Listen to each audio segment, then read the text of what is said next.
Well, guys, the God of War went to war last night with Brandon Moreno, and we got what we think was the best 125 matchup of all time. We're breaking down the main event right now.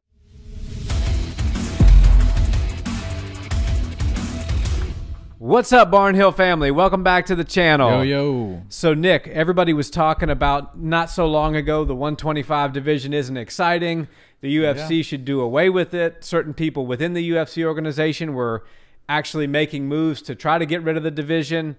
Hold the phones, because 125 is one of the most exciting divisions in the sport right now. Yeah, a very, very fresh coat of paint, very cool new fighters in the division.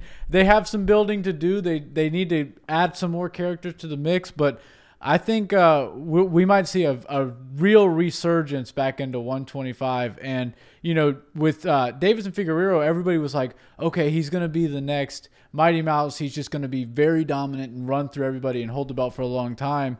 And that can be good for a division, but it can also kind of destroy a division. Yeah. So I think that the draw that happened last night is very good for the division, the future of the division. Having these multiple #1 contenders and these people that are really able to compete with the best is going to help the division and help the competitive nature of growing the division. Yeah, I agree. And I don't think that a dominant champion is always bad for the division. It's sometimes can be bad if it's a champion. Have you seen John Jones? You know, recently he's grinding out a lot of close decisions. Some of his he's not getting those exciting finishes like he was getting earlier in his career. But I think if you have a dominant champion like Deiveson is, that can still be very exciting. I mean, aside from Brandon Moreno, he's just been on a tear of just ridiculous knockouts. Yeah. Brandon Moreno, his stock, even though it was a draw last night, his stock went up so much, in my opinion.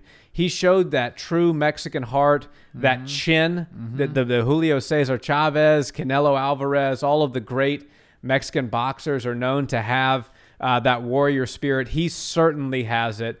That was such a good fight. It was the best 125 fight that has ever been, in my opinion. Yeah, it was fantastic. The two right guys were in there. Obviously, Figueiredo is the best 125er on the planet as far as the UFC goes. I would venture to say right now he's the hottest 125er on the planet. But they found the right dance partner for him. You know, Perez came in 3 weeks ago, and it just didn't seem like he had the confidence in himself to go up against Deiveson. Brandon Moreno definitely has the confidence to go up against him. And now, after winning some rounds with him, winning a lot of exchanges, and getting the draw, he's going to come into the rematch, which I'm pretty sure, 100% confident that'll be the next fight for both of those guys. Later on, maybe the second quarter of next year, we'll see the rematch. And it's going to be great because, you know, there was a lot of attention on the 125 division, which is something that we haven't seen. Like you said, they were thinking about scrapping it, ended up cutting a bunch of guys. Some of the, you know, there were few and far between big names down there, but they were cutting those guys, and you're like, well, if they're not safe, nobody's safe. Sergio Pettis, people, yeah. Exactly. And you saw Cejudo, you know, move out of the division, and you're like, oh, God, this just doesn't look like it's going to last. And now with Deiveson and Figueiredo, he's a great character. Brandon Moreno, for all the other reasons, is a great character. You know, he's so nice, like an infectiously nice guy. Yeah. And Deiveson and Figueiredo, he's a nice guy for sure, but he's the bad guy. He's the tough guy. He's the bad boy in the classroom that sits in the back with his feet kicked up. Brandon Moreno seems like the nice guy in the front who's got his shirt tucked in and all that stuff, but he's actually bad to the bone as well. He's got a Mickey Mouse tattoo on his back, for God's sake. Exactly. How can you not be a nice guy with the mouse tattooed on you? Exactly. So I think that those two guys are going to have a great little potentially a trilogy. I think so. We might see them go at it 3 times, and the next 2 fights could be next year. It's going to be very competitive because, you know, if somebody gets a raw decision or a draw, and the general public is like, oh no, that was a robbery, they should have given it to him, then the next fight's usually not as competitive. But when both guys truly think that a draw was a fair call, you're gonna see. you're going to see a very fair next fight, and both of them are going to come in thinking that they can win the next one. So I'm excited to see Brandon Moreno back in there. He deserves it, and Deiveson is obviously a quick star rising. Yeah, and anytime you have a dominant champion, you have to have the dance partner to make it exciting. And if Deiveson was going to go keep walking out there and knocking guys out in the first round, he would sort to get to the place that Mike Tyson got back in the 80s, where, you pay for the pay-per-view, the odds are just ridiculously skewed in Tyson's favor, and he knocks the guy out in 30 seconds. And it's, okay, great, he's so dominant, and it's fun to watch, and the knockout highlight reels are great, but you get to a point where you have this stagnation. Brandon Moreno showed last night that he is absolutely, if Deiveson is 1A, he is 1B. Yeah. And he actually, one of the judges scored it for him. 2 judges scored it a draw. 1 judge scored it for him. So truth be told, he got the only decision in his favor, albeit the 2 draws were because Deiveson lost a point due to the groin strike. I was a bit upset, and I didn't think that the point should be taken away at first. Dana White said in the press conference afterwards that there was 2 warnings prior. I was so charged up about the fight, I didn't remember there being 2 warnings prior to the groin strike. But if it was the 3rd infraction, maybe the point deduction was in order. Was it 2 warnings on the groin shots, or it was an eye poke? I knew the eye poke happened, but those 2 fouls they're not the same thing. But I will say that if they were more strict on giving points, taking points away as soon as something happens, even if it's an accident, you would see more cautious fighters. And I think, that's a blessing and a curse, because the more cautious the fighters are, sometimes the less exciting the fights are. But you will see drastic outcome changes if you do punish people every time something like that happens. Yeah. Deiveson would have lost his title if they would have taken a point three different times last night. So it's kind of crazy. One thing I will say I'm very happy about with Deiveson is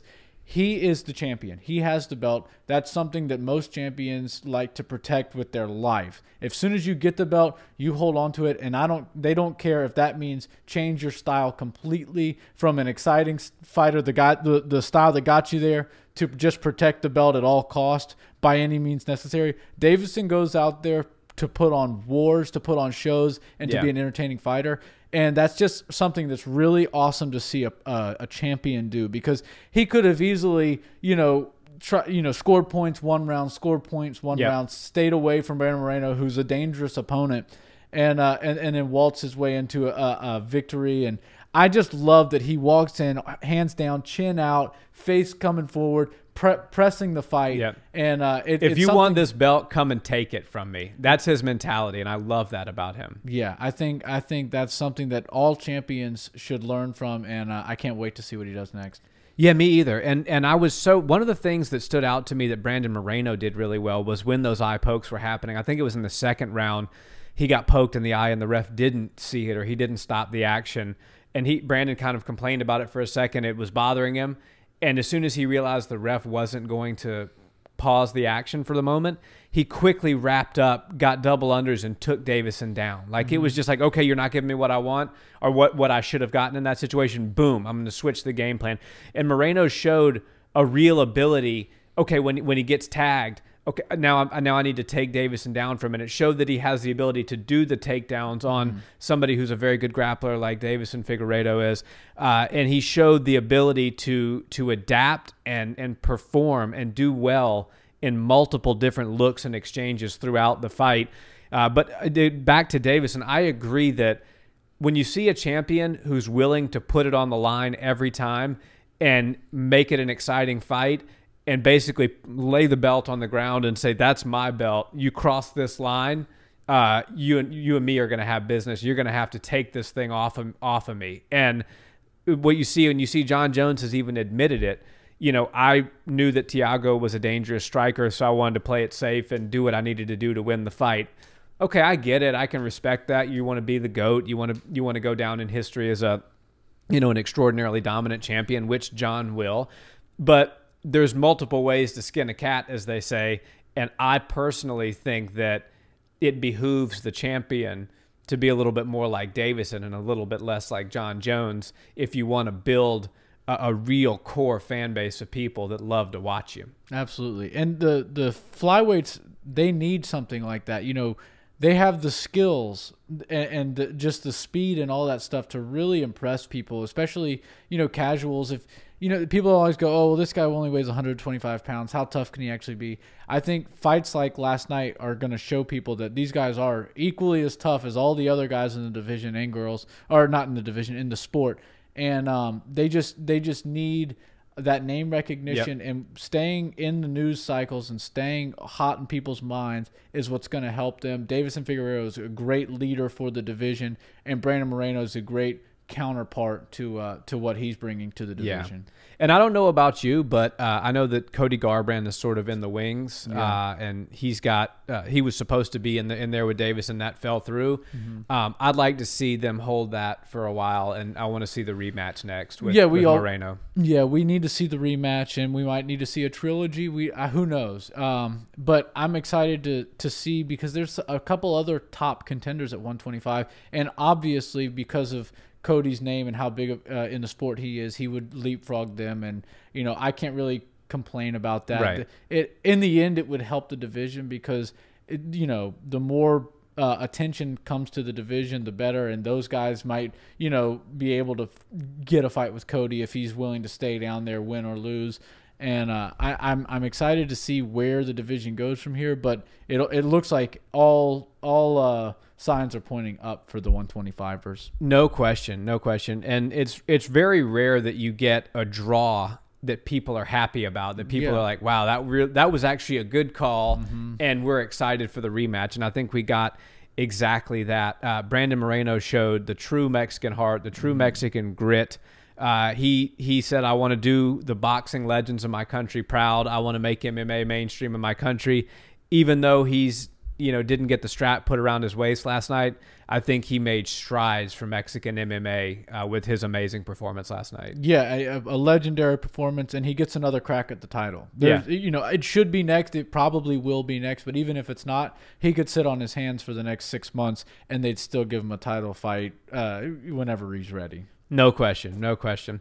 Well, guys, let us know, what did you think about the main event last night? This was definitely a Fight of the Year candidate. Yeah. I know we had the Weili Zhang and Joanna Jędrzejczyk. That happened early 2020, so sometimes the recency bias, it's hard to remember, you know, those fights that were great. But I think if you go back and watch that one, whoever has to make that call, or whoever the collective group is that has to make that call, is going to have a tough time deciding whether last night's main event or the Joanna Weili fight was the best fight of 2020. Either way, whoever gets awarded that fight, it's a well-deserved feather in their cap. Absolutely. Either way, they're both nominees for the award. Yeah. So Joanna's like the only thing I can remember about that fight, just sitting here, is the way Joanna looked after it. Just if you're going just off of pure optics, I think maybe you have to give it to them, because they were both just so beaten up after that fight. Joanna looked like what's the Christmas movie with Arnold Schwarzenegger, Turbo Man, and then the guy with the giant brain. Yeah, what's that movie called? Jingle All the Way. And she looked like the villain from that. Yeah, she did. The brain guy. Yeah, I forget his Dementor, I think was his name. Yeah, but, that's it. But so I don't know. I mean, it's 1A, 1B for me. If I'm making a call right now, Joanna Weili was the best fight of 2020. This one was an extraordinarily close second. Absolutely. And I can't wait to see what either of these guys do next. That's it, guys. Thanks so much for watching. Do you guys want to see the rematch as bad as we do? I don't think there's any other fight to make it 25 right now. We got to get these guys back in there and let them settle business, one with their hand raised, not in a draw. So let us know in the comments, what did you think? Who do you want to see them fight next? Most likely each other.